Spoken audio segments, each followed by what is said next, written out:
Bonjour à vous tous, bienvenue sur ma chaîne pour un nouveau tour de cartes avec un jeu de 52 cartes que je vous laisse examiner, regarder, jeu complet. Dans un premier temps, on invite un spectateur à couper le jeu autant de fois qu'il le souhaite. Donc le jeu est coupé. En fait, ça n'a pas trop d'importance parce que normalement, un spectateur choisit librement n'importe quelle carte. Comme je n'ai pas de spectateur, ce que je vais faire, c'est que je vais faire un beau ruban et je vais lancer le dé et on prendra la carte sur laquelle le dé s'est arrêté. Donc c'est parti. Sur quelle carte? Le dé s'est arrêté sur cette carte-là. Donc on va la sortir et on ne la regarde pas et on la met de côté. Et maintenant, ce que je vais faire, c'est que je vais retourner le jeu et je vais prendre la première carte à figure qui apparaît. Si c'est un valet, une dame ou un roi, peu importe, je ne sais pas ce que ça va être. Et je prendrai sa jumelle.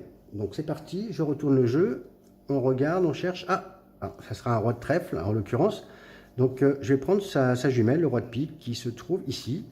Et je sors les deux rois. Et ce que je vais faire, c'est que je vais les mettre au début du paquet. Un au début et un vers la fin aussi. Et on va mettre un vers la fin. Voilà, un au début et un vers la fin. Et maintenant, ce que je vais faire, c'est que je vais séparer le jeu en deux. La partie la plus longue du tour. Mais bon, il faut ce qu'il faut. Et donc, on y va. Déjà, on a un roi dans le paquet de droite. Et franchement, j'ai découvert ce tour il n'y a pas très longtemps. Et j'ai eu un petit coup de cœur là-dessus parce que l'effet est assez original. J'avais jamais vu ce genre d'effet et vous me direz ce que vous en pensez dans les commentaires. On vient d'avoir le dernier roi qui s'est mis dans le paquet de droite aussi. Donc ce qu'on va faire, celui-ci, vu qu'il n'y a pas de roi à l'envers, on va l'éliminer. Et on recommence. Je vous rappelle que le spectateur a choisi librement une carte. Choix totalement libre. Si j'avais un spectateur, il aurait pu prendre n'importe quelle carte du jeu. Et là maintenant, on se retrouve avec nos deux rois dans le paquet de gauche. Et on va continuer. Et c'est parti, on continue.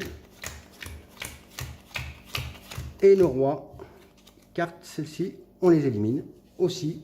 Et maintenant, on continue à séparer le jeu en deux. Et voilà, le jeu est séparé en deux. Et maintenant, on se retrouve avec une carte plein en sandwich entre les deux rois. Et on va regarder la carte. C'est le 3 de cœur. Vous n'allez pas me dire, vous allez pas me dire, c'est le 3 de carreau qui se retrouve que le spectateur a choisi. On va regarder. Si. Voilà, la jumelle de l'autre carte. Dites-moi ce que vous en pensez. Je trouve ce tour original. J'aime bien la fin avec la carte prise en sandwich. Dites-moi ce que vous en pensez. Commentez. Prenez soin de vous, comme d'habitude. Et je vous dis à très bientôt pour un nouveau tour, en espérant que celui-ci vous a bien plu. Merci beaucoup.